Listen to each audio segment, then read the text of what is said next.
Many people aspire to leadership roles, but it's actually not for everyone. It's a demanding job with unique challenges, and it's really important that before you start climbing that corporate ladder, you ask yourself some key questions about whether leadership is right for you. Question number 1. Do you enjoy serving others? At its core, leadership is about serving or supporting others. It's about empowering your team, guiding them to success, and helping them reach their full potential. I know for me that when I was a kid, I thought being the boss sounded like the best job. Being able to tell everybody what to do all day, amazing. It did come quite naturally to me too, this whole bossiness thing. I was happy to boss my older sisters around all day long. And on my first day of school, I asked my teacher straight away that I needed a pencil, a pen, and some paper to write on, please. Obviously destiny. But if you had asked my 5-year-old self to go and get that pencil, pen, and paper and give it to another child, I really don't know what my reaction would have been. Having now been in leadership for 18 years, going from leading just 2 people to leading leaders of large teams, I can tell you that leadership really is about the people around you. If you are thinking about getting into leadership, really consider and be honest with yourself about whether helping and supporting and serving others is what is right for you. Do you think that you will get internal satisfaction and fulfillment out of helping others grow and supporting them to the next step? And you aren't just thinking about monetary reward, which, to be fair, took a few years before I really got the benefits of that. And you're not focusing on status or just wanting to boss others around. Really reflect on whether you think you'd enjoy helping others grow and develop. If you are naturally inclined to mentor and support others, and if you tend to prioritize the needs of the group over yourself, it could be that leadership is a nice fit for you. Question number 2 in the "Is leadership right for me?" debate is, can you handle pressure and ambiguity? Leadership comes with a pretty hefty dose of pressure and uncertainty. Because you are dealing with people, you don't really know what you're going to get on a single day.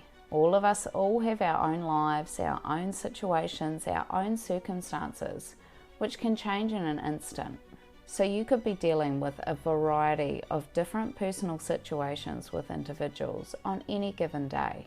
They could be going through anything from planning a wedding to the death of a family member, both of which, no doubt, will impact how they show up at work. The wedding planner may need a little bit more focus to keep them on task, and a death in the family obviously requires a different style of care to ensure they're managing their well-being.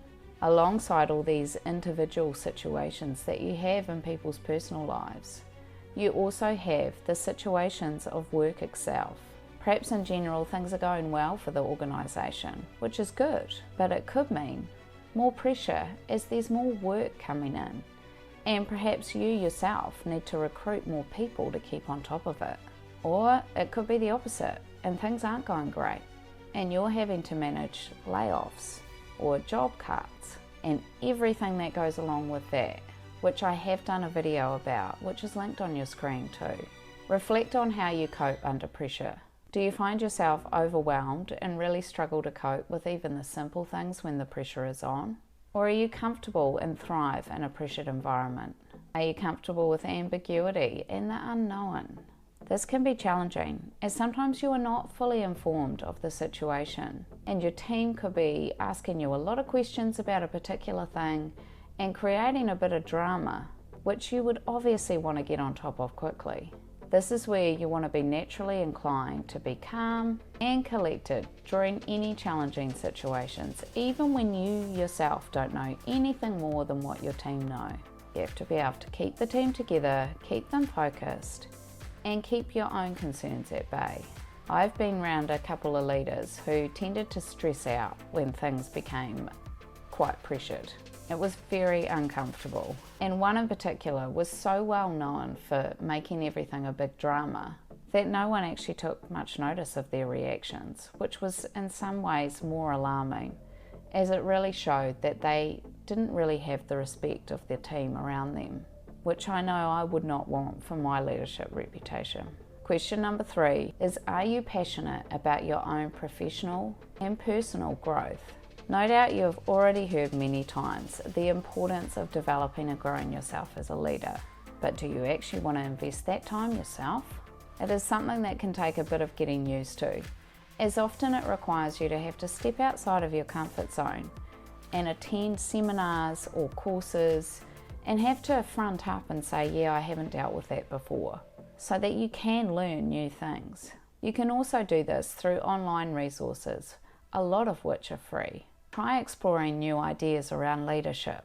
That's how I learnt about radical candor, which is a theory coined by Kim Scott around caring personally but challenging directly to create a culture of collaboration and honesty. It's something that I've adopted in my own leadership that I never would have been able to think of or source by myself. Another aspect of growing and developing as a leader is to get feedback. This can be confronting and intimidating, but it is a really necessary part of leadership. How do you know if what you are doing is good, is working, is connecting with others, if you don't ask them? Then when you get this feedback, you need to be able to reflect on it and acknowledge the things that you know are actually true. Quick tip, they're usually the things that hit the hardest.